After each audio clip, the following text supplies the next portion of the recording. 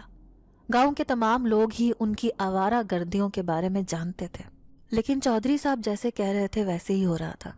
کوئی بھی کوئی بات کرنے کے لیے تیار نہ تھا۔ کوئی بھی چودھری صاحب کے خلاف نہیں کھڑا ہو سکتا تھا، کیونکہ ہر کسی کو اپنی بیٹیوں کی عزت پیاری تھی۔ انہیں پتا تھا کہ اگر کوئی بھی چودھری کے خلاف گیا، چودھری کے بیٹے کے خلاف بولا، تو الٹا الزام ان کی بیٹیوں پر ہی لگا دیا جائے گا۔ پورا گاؤں جانتا تھا کہ میں بے قصور ہوں۔ چودھری صاحب نے اپنے بیٹے کے آوارہ دوستوں سے پوچھا کہ تم نے کیا دیکھا ہے فرحین کے متعلق؟ تو وہ بولے کہ چودھری صاحب، ہم نے اسے بہت دفعہ لڑکوں کے ساتھ گھومتے پھرتے دیکھا ہے۔ اکثر کھیتوں میں یہ لڑکوں کے ساتھ جاتی تھی۔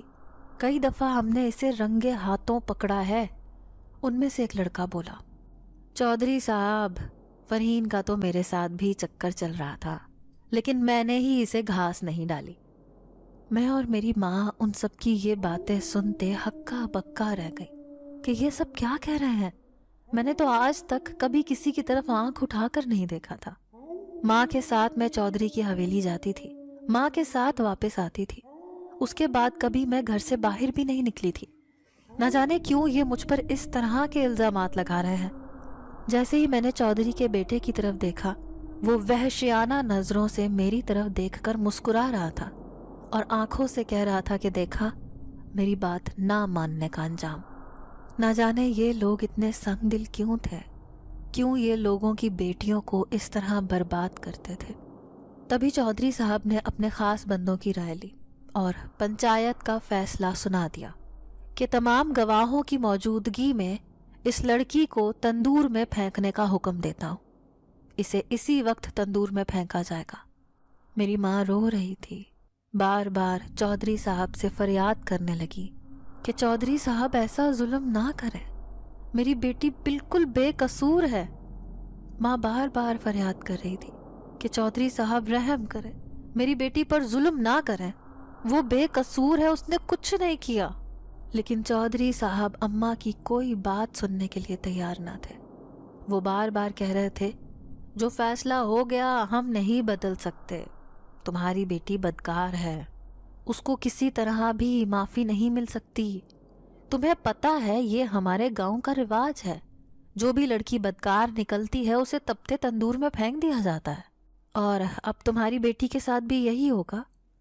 تمام پنچایت کو میں حکم دیتا ہوں، کل اسی وقت سب لوگ یہاں پر آئیں اور اس بدکار لڑکی کا انجام اپنی آنکھوں سے دیکھیں، تاکہ ایسا کام کرنے سے پہلے ہر لڑکی سوچے کہ اس کا انجام کیا ہونا ہے۔ سب لوگ چودھری صاحب کی اس بات پر اکتفا کرتے ہوئے اٹھ کر کھڑے ہوئے۔ میں اور میری ماں رو رو کر ہلکان ہو چکی تھی۔ میں اسی وقت بالکل بے جان جسم کے ساتھ ماں کے ساتھ قدم بڑھاتی گھر کی طرف جا رہی تھی۔ تبھی مجھے محسوس ہوا کہ کسی نے میرا ہاتھ پکڑا ہوا ہے، مجھے بار بار کہہ رہا ہے، تم فکر نہیں کرو، میں تمہیں کچھ نہیں ہونے دوں گا۔ کسی کی ہمت نہیں تمہیں کچھ کہے، تمہیں آگ میں جلانے کی بات کی جا رہی ہے، یہ آگ ان پر بھاری پڑ جائے گی۔ جیسے ہی میں نے اپنے پہلو میں نظریں دوڑا کر دیکھا تو وہاں پر کوئی بھی نہ تھا۔ میں اپنی ماں کو تسلی دے رہی تھی۔ نہ جانے کیوں مجھے اس انجانی آواز پر ایک بھروسہ سا ہو گیا تھا۔ یہ جو انجانی طاقت میرے ساتھ ہر وقت رہتی تھی، ایسے لگتا تھا یہ سچ میں میری طاقت بن چکی ہے، اور مجھے جیسے یقین ہونے لگا تھا کہ میں آگ میں نہیں جلوں گی۔ اسی دن چودھری کے چچا کی وفات ہو گئی، اسی لیے مجھے تندور میں پھینکنے کے لیے کل کا دن مقرر ہو گیا۔ لیکن میری ماں رو رو کر ہلکان ہو چکی تھی۔ رونے کی وجہ سے ان کی طبیعت خراب ہو گئی، ان کو ہارٹ اٹیک آیا اور وہ مجھے چھوڑ کر چل بسی۔ اگلے ہی دن میری ماں کو مردہ حالت میں پایا گیا۔ میں رو رو کر لوگوں کو پکار رہی تھی، لیکن کوئی بھی میری مدد کے لیے نہ آیا۔ میری ماں کا جنازہ کافی دیر وہاں پڑا رہا، کوئی میری ماں کو دفنانے کے لیے تیار نہ تھا۔ سب لوگ یہ کہہ رہے تھے کہ یہ بدکار کی ماں ہے، اس کو کندھا دینا بھی گناہ ہے۔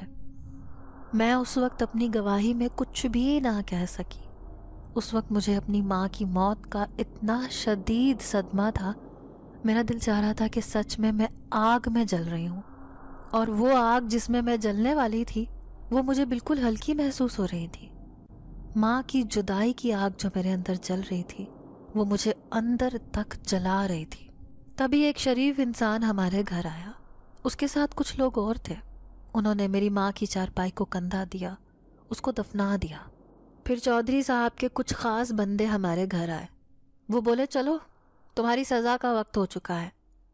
کسی کو یہ پرواہ نہیں تھی کہ اس وقت میری ماں کا جنازہ میرے گھر سے اٹھا ہے اور میں کس صدمے سے دوچار ہو رہی ہوں، لیکن چودھری نے تو مجھے اپنے ظلم کا نشانہ بنانا تھا۔ اس وقت وہ میرے دکھ کو اور بڑھانا چاہتا تھا۔ تبھی ان آدمیوں نے مجھے پکڑا، مجھے گھسیٹتے ہوئے وہ مقررہ جگہ پر لے گئے جہاں پر مجھے جلتے ہوئے تندور میں پھینکا جانا تھا۔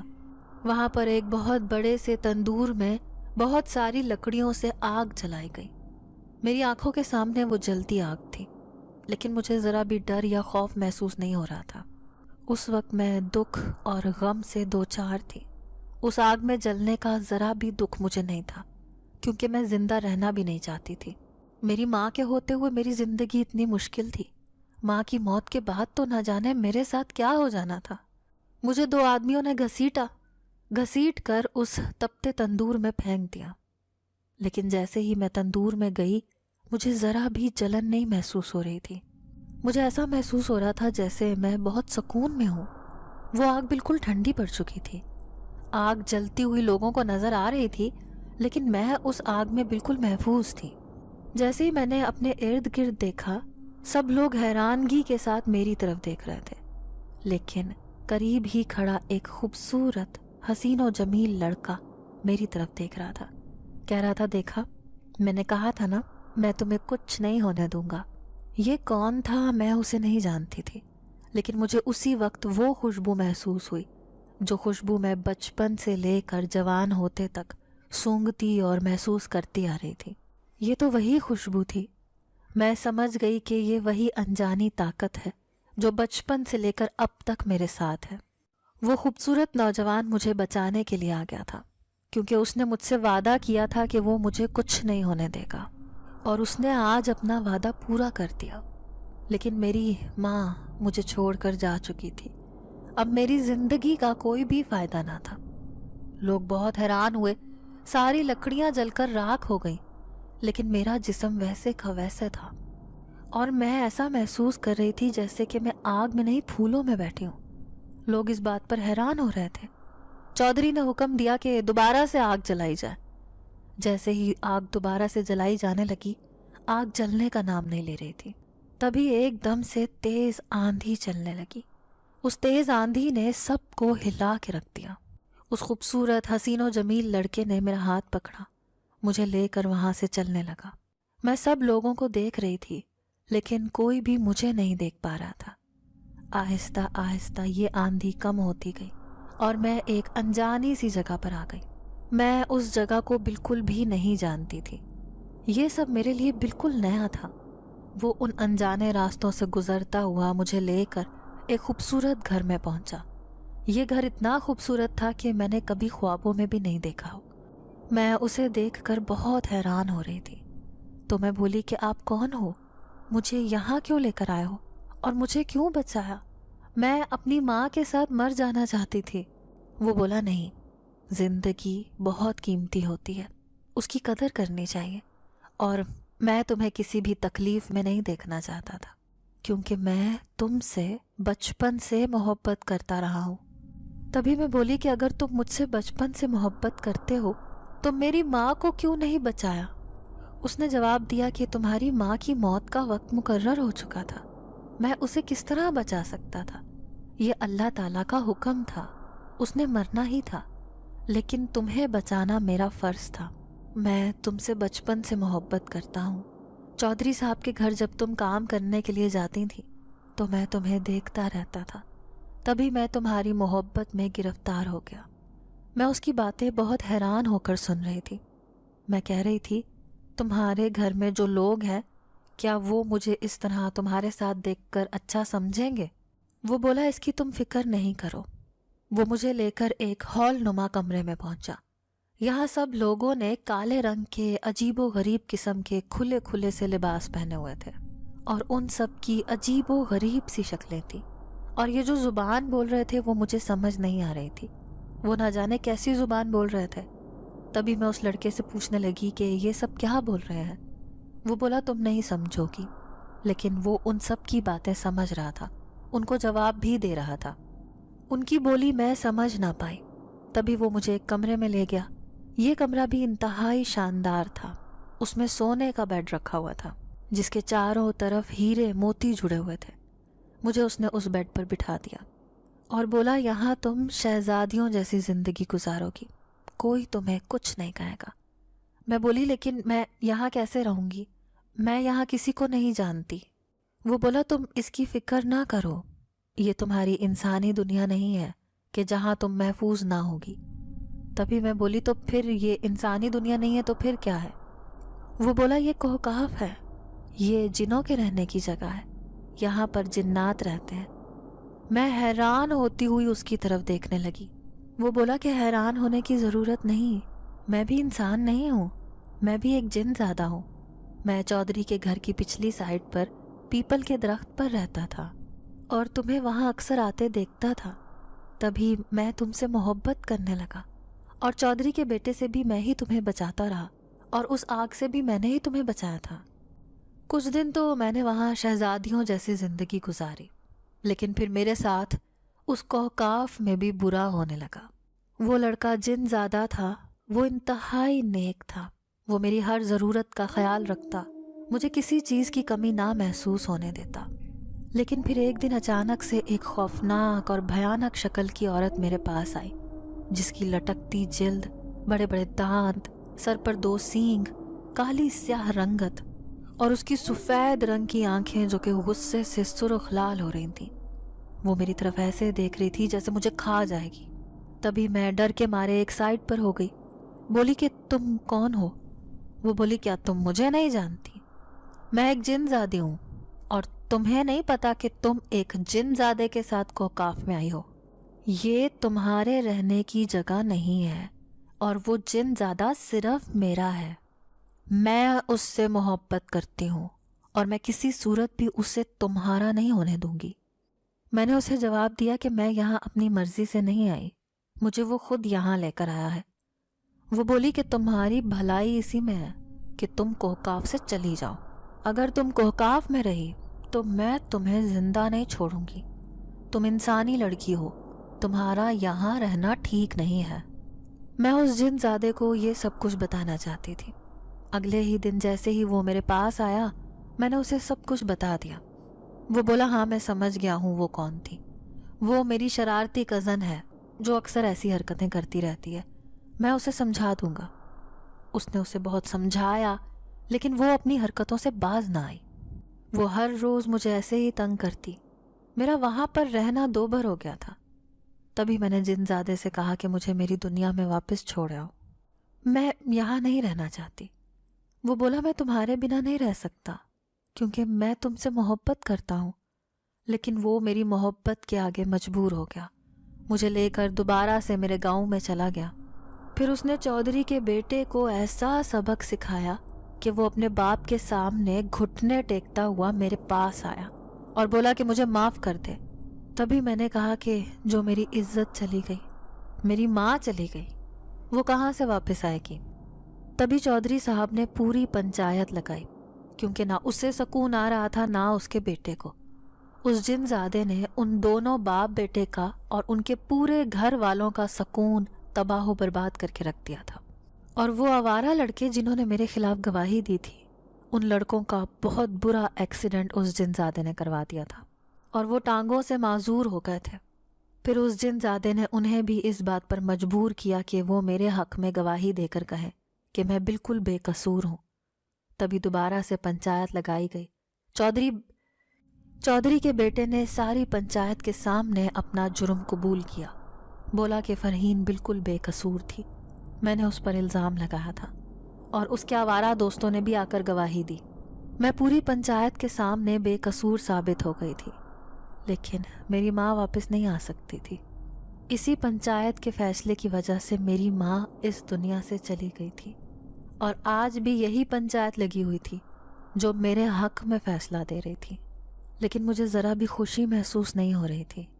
میری زندگی کا سب سے بڑا نقصان تو ہو گیا تھا، جو صرف اور صرف ان گاؤں والوں کی وجہ سے ہوا تھا۔ اس پنچایت میں نے ان گاؤں والوں کو بتایا کہ جو لوگ اپنے حق میں نہیں بول سکتے وہ پھر زندگی بھر ان چودھریوں کی غلط فہمیوں کی بھینٹ چڑھتے رہتے ہیں۔ آج تک بہت سی بے قصور بہنیں، بیٹیوں کو اسی طرح مار ڈالا ہوگا، لیکن کوئی بھی اپنے حق میں بولنے کے لیے تیار نہ تھا۔ اس دن سے ان سب کی ہمت بندھی، سب لوگوں نے اپنے حق میں بولنا شروع کر دیا۔ چودھری کا بیٹا اپنے انہی برے کاموں کی وجہ سے ڈپریشن کا شکار ہو گیا، اور ایک دن اس نے خودکشی کر لی، اور وہ بہت بری موت مرا۔ آج تک اس نے گاؤں کی لڑکیوں کی عزت کو برباد کیا تھا، اس کو اس کے کیے کی سزا مل گئی تھی۔ چودھری پاگل ہو گیا تھا۔ میں اپنے ماں باپ کے اسی گھر میں رہ رہی ہوں، لیکن مجھے اپنی ماں کی کمی بہت شدت سے محسوس ہوتی ہے۔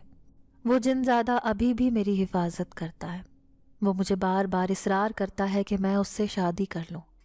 وہ میرے ساتھ اس دنیا میں انسان بن کر رہنا چاہتا ہے۔ اب آپ مجھے بتائیں کہ میں ایسے ہی تنہا اپنی ماں کے گھر میں زندگی گزار لوں، یا پھر اس جن زادے سے شادی کر لوں کیونکہ وہ مجھ سے بہت زیادہ محبت کرتا ہے، بار بار کہتا ہے کہ میں اس سے شادی کر لوں، اور وہ تا عمر میری حفاظت کرے گا۔ اب میں نے فیصلہ آپ لوگوں کے ہاتھ میں دے دیا۔ آپ سب مجھے رائے دیں، مجھے کیا کرنا چاہیے؟